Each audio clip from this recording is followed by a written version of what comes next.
26절까지의 말씀이 되겠습니다. 마태복음 5장 21절부터 26절까지의 말씀입니다. 우리 다 같이 함께 읽겠습니다.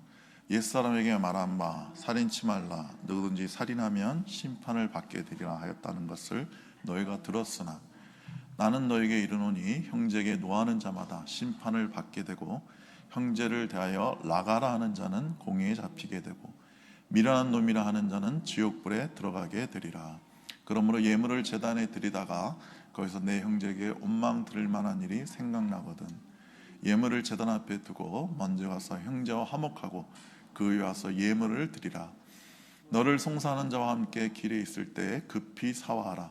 그 송사하는 자가 너를 재판관에게 내어주고 재판관이 관에게 내어주어 옥에 가둘까 염려하라. 진실로 내게 이르노니 내가 홀이라도 남김이 없이 다 갖기 전에는 결단코 거기서 나오지 못하리라. 아멘. 예. 여러분, 이 거룩한 주일날 우리 주의 전을 찾아오신 여러분을 우리 주님께서 놀랍게 사랑하시고 축복하실 줄 믿습니다. 예, 여러분이 여기 오신 게 우연히 온 게 아니에요. 예, 그냥 늘 오니까 온 거다. 그것도 아니에요. 주님께서 놀랍게 여러분의 삶을, 여러분의 발걸음을 인도해 주신 것입니다. 오늘 하나님께서 여러분에게 이 말씀을 통해서 귀한 음성을 들려주시길 간절히 소망합니다.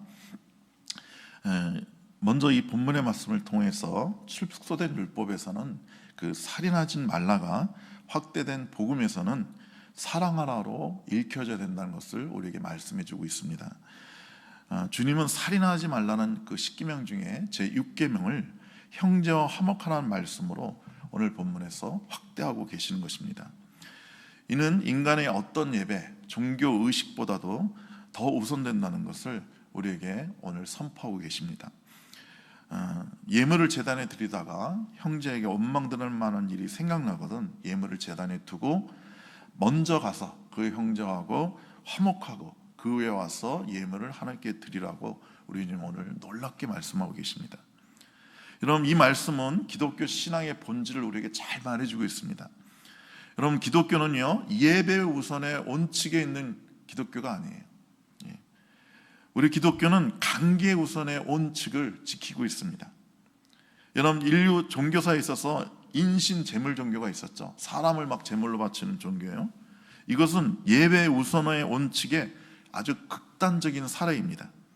그래서 구약에서는 그 몰렉 신에게 자기 자식을 죽여가지고 제물로 드리는 그런 악한 행위를 행했습니다. 하나님은 그걸 아주 분노하셨죠.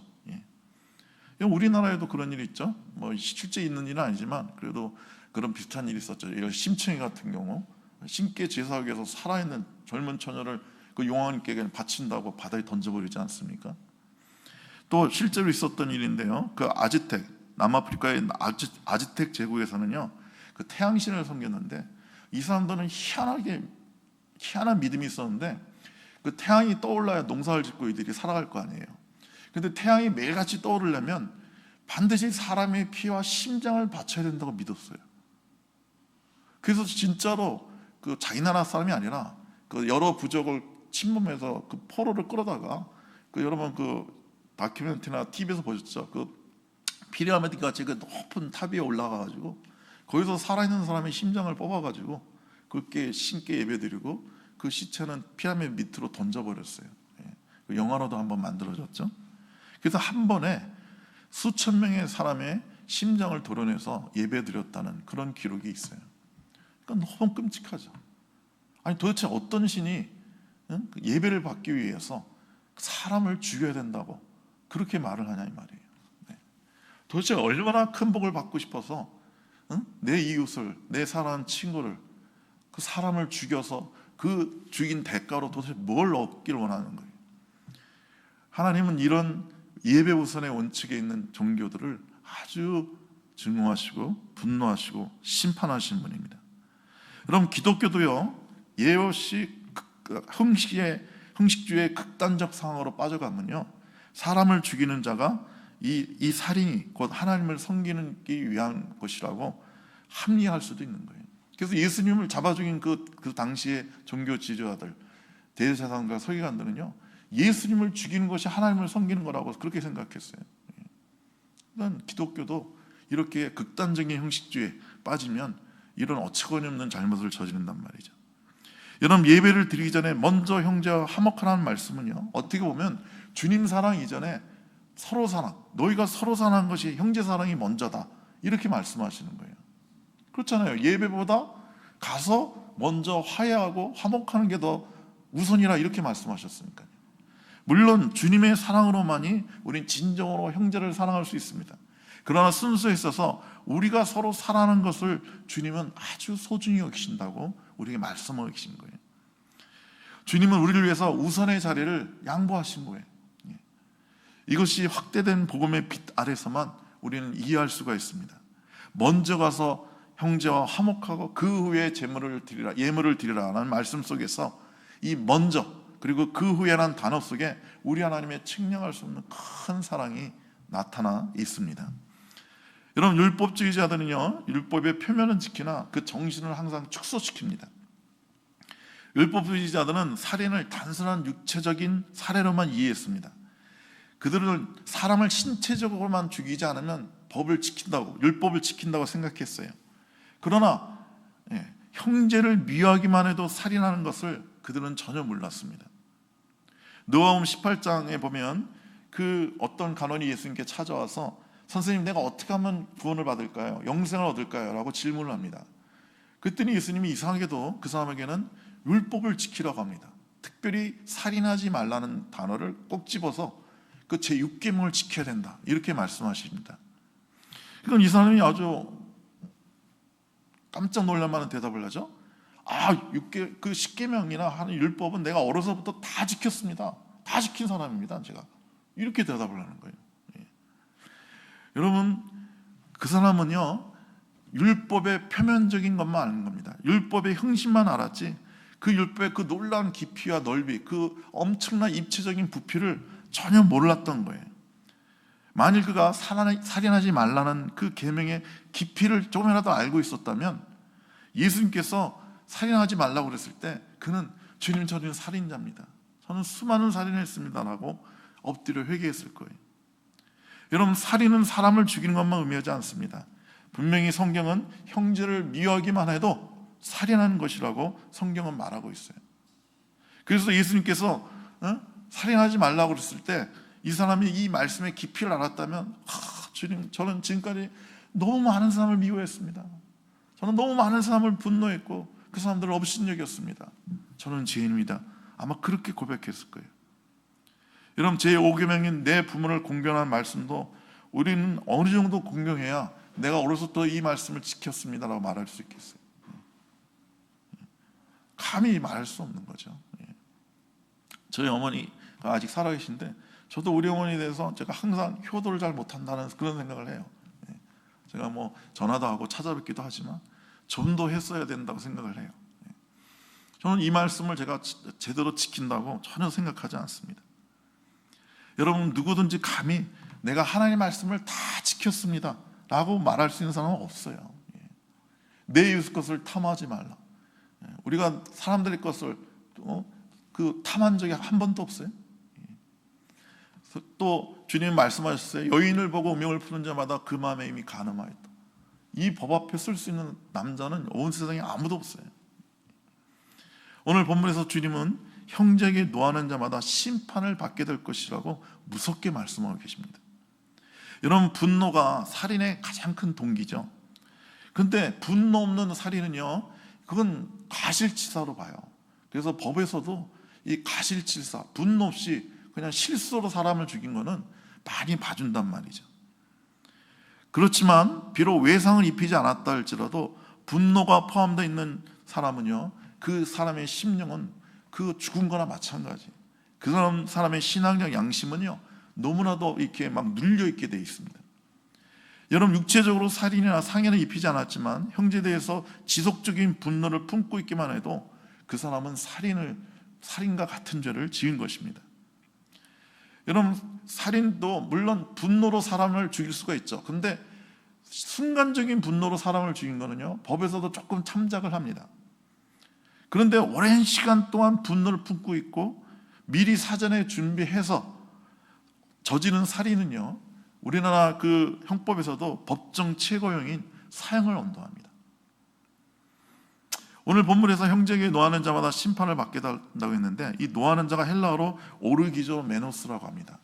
여기서 그 오르게가 분노라는 뜻인데, 이 또 다른 분노라는 뜻을 가지고 있는 두모스가 있어요, 헬라어로. 근데 이 두모스는요, 순간적인 분노고 지속성이 없는 거예요. 근데 오늘 본문에서는 이 두모스가 아니라 오르게라는 단어를 썼습니다. 이 오르게는 아주 지속적인 오랜 시간 뿌리 깊게 자리 갖고 있는 분노를 의미해요. 분명한 대상이 있고 그 대상에 대해서 내가 오랫동안 마음속에서 이 분노를 품고 있을 때 이 오르게라는 단어를 써요. 그러니까 이런 분노를 갖고 있는 사람은 심판을 받게 된다는 거예요. 여러분, 이런 분노가 있는 사람은요, 그 사람의 영은 질식할 수밖에 없는 거예요. 이런 분노를 품고 있는 형제자매가 우리 가까이 있다면 얼마나 우리 옆에서 불안하고 안 좋겠어요. 제가 그런 분을 한번 만난 적이 있거든요. 어떤 사람에 대해서 막 분노를 품고 있는데 막 그 분노가 느껴질 정도예요. 여러분, 장차 우리가 육체 밖에서 형제를 대할 때 나의 노가, 나의 분노가 얼마나 많은 생명들에게 치명상을 주었는가를 알게 되면 마음이 아플 겁니다. 그리고 부부 사이도 막 분노해가지고 막 오늘 본문에도 나오지만 막 욕을 하고 막 험한 말을 하잖아요. 그런 것들이 얼마나 큰 상처가 됩니까? 그 상처가 막 수십 년을 가죠. 여러분, 압살롬은요, 자기 여동생 다말을 성폭행한 그 암논에 대해서요, 그 사람은 그 암논이 자기 여동생 다말을 성폭행하니까 막 달려가서 멱살 잡고 싸우지 않았어요. 무서운 사람이에요. 그리고 2년 동안이나 그 마음속에 분노를 품고 있습니다. 암논 저놈을 내가 가만두지 않겠다. 반드시 내가 복수하겠다. 이거를 2년이나 품고 있어요. 그리고 2년 후에 암논이 이제 그 일을 거의 잊고 자기에 대해서 경계심을 풀었을 때 그 사람을 잔치에 불러가지고 칼로 찔러 죽입니다. 무서운 사람이에요. 이렇게 끔찍한 분노와 살기를 품고 사는 압살롬은요, 결국 자기 친아버지 다윗도 죽이려고 그랬어요. 얼마나 끔찍한 일을 저지르면 몰라요. 아버지 다윗 왕의 후궁, 자기 어머니잖아요. 어머니들 10명과 백주 대낮에 왕궁 위에서 통관을 한 사람이에요. 인간이 상상할 수 없는 죄악을 지은 사람입니다. 그리고 결국 자기도 비참하게 죽임을 당합니다. 여러분, 분노는요, 그 누구보다도 자기의 심령을 죽이는 통로인 것입니다. 나를 죽이는 거예요, 나를. 제가 전에 그 TV에서 다큐멘터리에서 어느 사형수가 그 인터뷰하는 걸 들었는데요, 이 사람이 살인을 했어요. 근데 뭐라고 그러냐면요, 내가 그 사람을 죽이고 난부터 나도 죽었습니다. 내 심령이 죽어 있습니다. 난 살아있어도 살아있는 게 아닙니다. 이렇게 얘기하더라고요. 여러분, 우리가 잠시는 분노할 수 있어요. 애들이 우리를 뒤집히게 하면 우리도 화가 나죠. 남편이나 아내가 나를 화나게 할 수 있죠. 근데 성경은 뭐라고 말하냐면 에베소 4장 26절에 분을 내어도 죄를 짓지 말며 해가 지도록 품지 말라고 그랬어요. 그러니까 잠시 화를 낼 수는 있지만 그것을 계속 품고 있지 말라는 거예요. 분을 품은 채 잠자리에 들지 말라는 거예요. 분을 내어도 죄는 짓지 말라는 거예요. 오늘 본문에 뒤에 나오겠지만 분이 난다고 그걸 막 쏟아내고 막 쌍욕을 하고 막 표출하지 말라는 거예요. 분이 나도 그것을 하나님 앞에 나가 엎드려서 하나님께 분을 쏟는 건 괜찮아요. 사람한테 쏟는 건 안 됩니다. 오늘 성경에는 형제를 무시하는 것도 무서운 심판을 받게 된다고 말씀하고 계십니다. 오늘 본문에서 주님은 형제에 대하여 라가라 하는 자는 공회에 잡히게 될 것이다 라고 말씀하십니다. 여기 라가라는 말은요, 시리아어의 레크라는 말에서 유래된 것인데 텅 비었다는 뜻이에요. 그러니까 이 말은 상대를 멸시하면서 아음절에 악센트를 넣어서 락하라고 하면 그 당시 욕설이 된 거예요. 그러니까 우리말로 요즘으로 옮긴다면 이 골빈놈아, 이 새대가리야, 이렇게 상대방을 무시하는 욕을 하는 거예요. 여러분, 공회에 잡힌다는 말은 축소된 율법에서 사내들인 공회에 잡혀서 그 공회 앞에 가서 심판받는 말이지만, 이것을 영적으로 해석한다면요, 여러분이 형제를 무시하면요, 멸시하는 사람은요, 장차 하나님과 천군 천사들 앞에서 무서운 심판을 받게 된다는 말씀이에요. 잠언서 17장 15절에 가난한 자를 조롱하는 자는 그를 지으신 주를 멸시하는 자라고 말씀하고 계세요. 여러분, 형제를 멸시하는 자는요, 결국 하나님을 멸시하는 거예요. 하나님을 무시했다는 제목으로 정죄받고 처형되는 것입니다. 또 본문에서 형제에게 미련한 자라고 하는 자는 직접적으로 지옥불에 들어가라고 했어요. 너무 무섭지 않아요? 그러니까 형제를 미련한 자라고 무시하고 욕하는 사람은 천국에 들어갈 생각을 하지 말라 이 말이에요. 여기서 미련한 놈이라는 것은 헬라어로 모레라는 헬라어인데, 이 모로스라는 말의 효격이에요. 이 모로스는 흠, 결점, 어리석음 등의 의미를 갖고 있어요. 여러분, 우리나라에서도 얼마나 사람들이 욕을 많이 해요. 나는 길 가다 깜짝 놀라는 게 초등학생들도 얼마나 욕을 하는지 모르겠어요.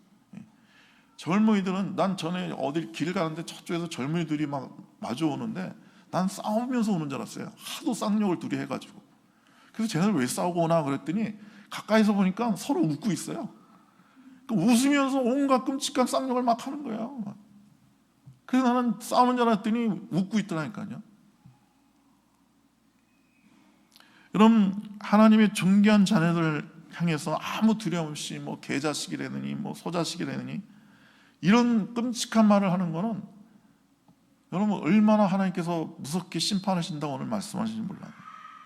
여러분, 우리나라 사람들이 제일 많이 하는 욕 중에 하나가 16, 17, 18이 있죠. 그 18의 뜻을 아는 분들이 계세요? 거의 없어요. 뜻도 모르고 그냥 18, 18, 18 그런다. 그게 10알이란 말에서 온 건데 내 어머니랑 성교하라는 뜻이에요. 이런 끔찍한 욕이 어디 있어요? 영어에서는 아예 그냥 대놓고 그런 욕을 해요. 영어에서는 어머니에 대해서 얼마나 욕하는 게 많은지 몰라요. 네 어머니가 무슨 창녀라고 그러고 너는 창녀의 자식이라고 그러고, 그런 끔찍한 저주가 어디 있습니까? 근데 아무 죄책감 없이 그런 욕을 한단 말이죠. 여러분, 성경은 분명히 존귀한 하나님의 자녀를 향해서 멸시하는, 지저분한 욕을 하는 자는 지옥불에 들어가리라고 선포하고 있습니다. 형제자매를 무시하는 자는요, 결단코 천국에 들어갈 생각을 하지 말아야 되는 거예요. 마음속으로 분노하고 그것으로 입으로 발설하면 그것이 살인죄고 지옥불에 들어가야 된다고 주님은 무섭게 얘기하고 계신 거예요. 주님은 살인하지 말라는 계명을 형제를 무시하고 분노를 품는 것까지 확대하시면서 너희들은 반드시 서로 사랑해야 된다고 오늘 말씀하고 계신 거예요. 요한일서 3장 15절에 그 형제를 미워하는 자마다 살인하는 자니 살인하는 자마다 영생이 그 속에 거하지 아니하는 것을 너희가 아느냐, 이렇게 말씀하셨어요. 여러분, 우리는 너무 쉽게 판단하고 너무 쉽게 분노하고 너무 쉽게 그것을 심판하려고 그래요, 우리 자신이. 이 실제 있었던 일인데요. 일본에서 어느 미국 남자가 일본 정통 무예를 막 배웠어요. 막 가라데마 막 이런 거 막 배웠어요. 근데 스승은 늘 내가 이렇게 무술을 가르치는 건 너희가 싸움질하라고 가르치는 게 아니야. 너희 정신을 수양하라고 가르친 거니까 이 무술을 함부로 쓰면 안 된다. 늘 이렇게 경고를 했어요. 근데 이게 젊은이니까 자기가 배운 걸 막 쓰고 싶은 거예요. 한번 멋지게 내가 배운 이 무술을 한번 펼쳐보고 싶은 거예요. 근데 어느 날 기회가 왔어요. 전철을 타고 가는데 이 벌건 대나부터 어떤 중년의 남자가 술 취해가지고 사람들한테 막 행패를 부리는 거예요. 막 쌍욕을 하고 막 사람들 밀치고 막 그러는 거예요. 그래서 사람들이 무서워서 다 내리는 거예요. 그래서 그 사람이 자기한테 이렇게 점점 다가오는 거예요. 그래서 이 젊은이가, 야, 드디어 내가 이 무술을 펼칠 기회가 왔다. 저 나쁜 놈이니까, 저 행패를 부리는 놈이니까 내가 한 번에 급소를 가격해가지고 저놈을 쓰러뜨려야겠다. 그래서 시민들을 내가 지켜야겠다. 막 이런 생각하면서 가까이 와라. 오기만 하면 내가 한 번에 너를 제압하리라고 막 준비하고 있는데, 가까이 오는데 갑자기 옆에 있던 웬 할아버지가 어이 여보게, 왜 이렇게 대낮부터 이렇게 술 먹고 왜 이렇게 행패를 부려? 뭐 왜 이렇게 화가 났어? 무슨 일이 있는 건가? 잠깐 여기 좀 앉아봐 하면서 막 할아버지가 그 중년의 남자를 끌어다 자기 옆에 앉아놓고 할아버지가 뭐라고 하냐면, 이거 내가 오늘은 우리 마누라 1주년 주기가 돼서 지금 산소에 가는 중인데 자네 무슨 일이 있길래 이렇게 화가 났어? 왜 이렇게 대낮부터 술 먹고 왜 그래? 이렇게 물어보는 거예요. 그러니까 이 중년의 남자가 갑자기 막 꺽꺽대고 울면서 내가 우리 마누라 그냥 평생 고생만 시켰는데 이제 좀 내 생활이 펴져가지고 이제 돈 좀 벌어가지고 이제 잘해주려고 그랬더니 이 인간이 암에 걸렸어요. 암에 걸렸어요. 예? 앞으로 3개월밖에 못 산대요. 이놈 인간이. 내가 평생 고생만 시켰는데 죽는데요. 그러는 거예요. 그래서 막 우는 거예요. 그러니까 할아버지가 아유 그랬구만, 얼마나 마음이 아픈가, 얼마나 속상하면서 막 이렇게 토닥이는데 그 미국 남자가 쓴 거예요. 자기가 그래다. 너무 부끄러웠다. 난 너무 부끄러웠다. 난 저 사람이 어떤 아픔이 있는지 어떤 상황인지 전혀 알아볼 생각도 하지 않고 저 아픔을 갖고 있는 사람, 아내가 죽어서 그 고통 가운데 있는 사람을 나는 떼어줄 생각만 했다. 한 번에 가격해서 기절시킬 생각만 하고 있었다.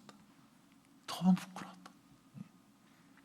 여러분이 이렇게 상대방이 어떤 아픔이 있는지 전혀 보지 않고 그냥 표면만 보고 어떻게 이렇게 무례해, 어떻게 이렇게 못됐어, 어떻게 저런 말을 해 하고 그냥 우린 분노하고 대갚아 주려고 한단 말이죠.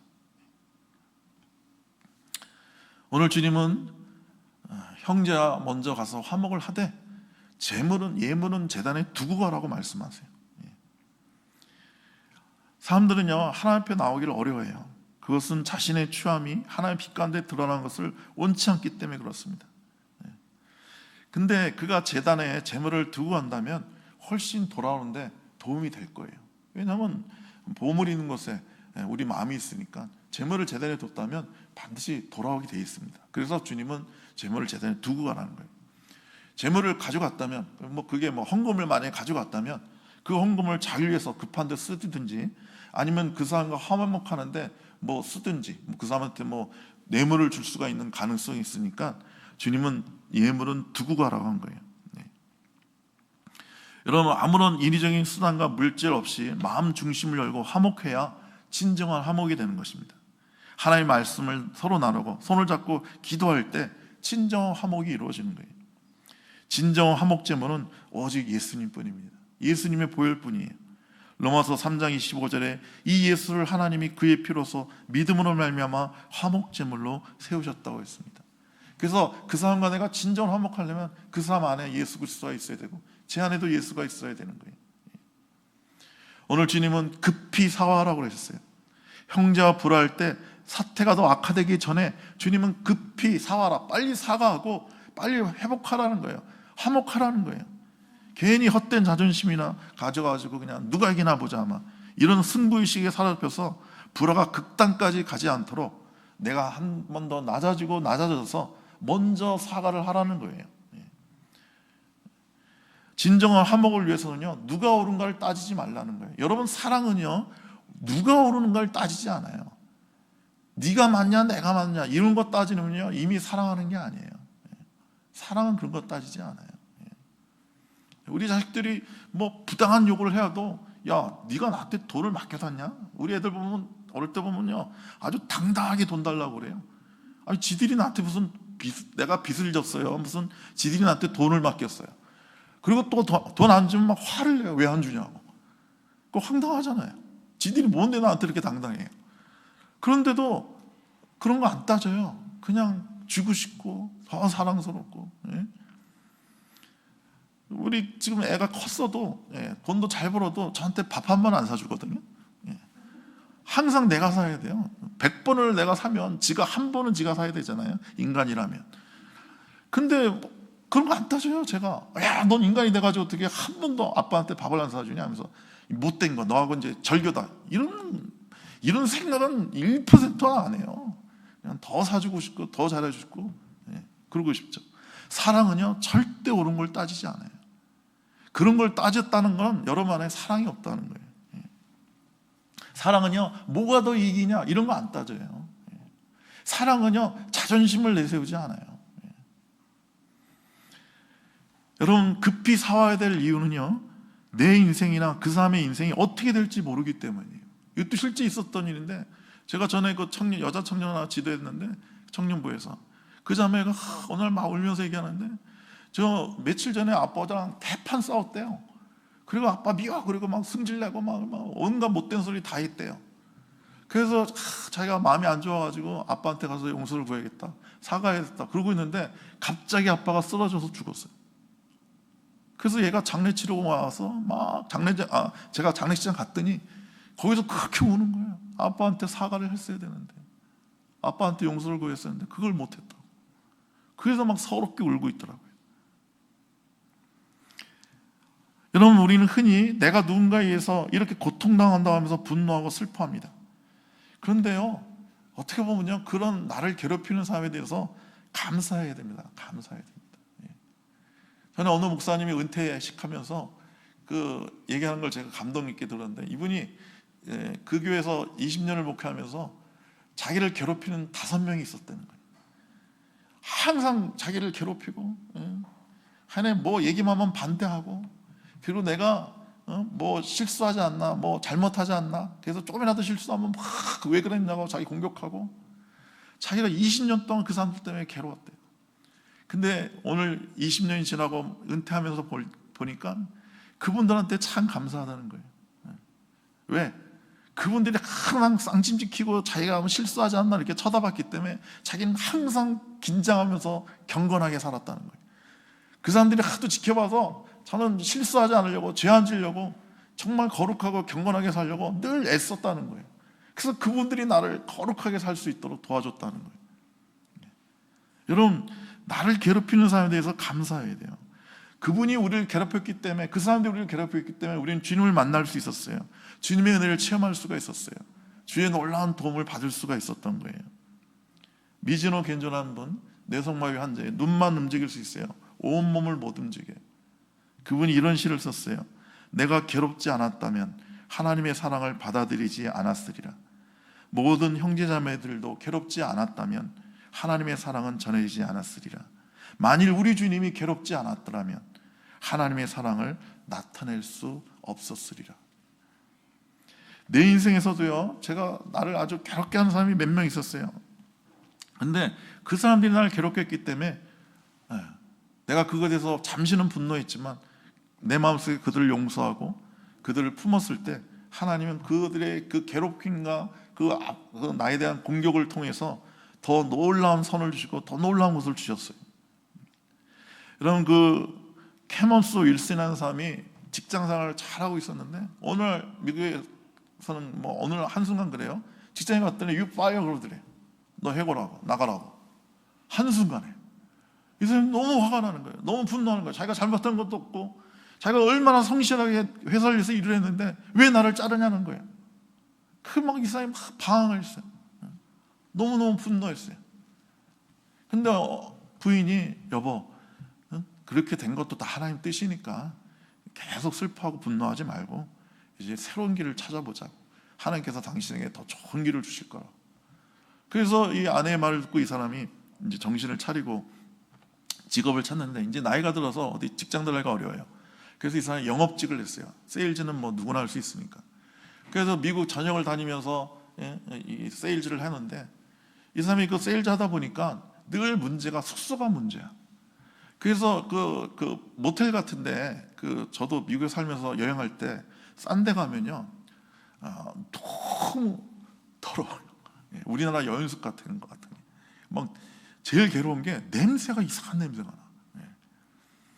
그렇다고 또 좀 좋은 데 가자니 너무 비싼 거예요. 막 호텔이 막 4성급, 5성급 막 너무 비싼 거예요.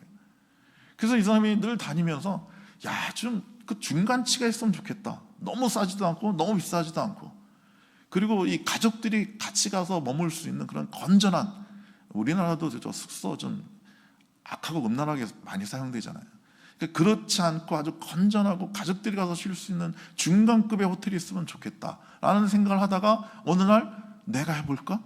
이런 생각이 드는 거예요. 그래서 이 사람이 만든 게 그 유명한 할러데이 인이에요. 인, 여관이라는 뜻인데 이제 중간급. 이런 전 세계적으로요 1200개가 있어요. 그래서 이 사람이 시스템도, 예약 시스템도 처음으로 우리 인터넷에서 예약하는 걸 이 사람이 처음 개발한 거예요. 그래서 이 캐먼스 윌슨을 현대 호텔의 아버지라고 얘기해요.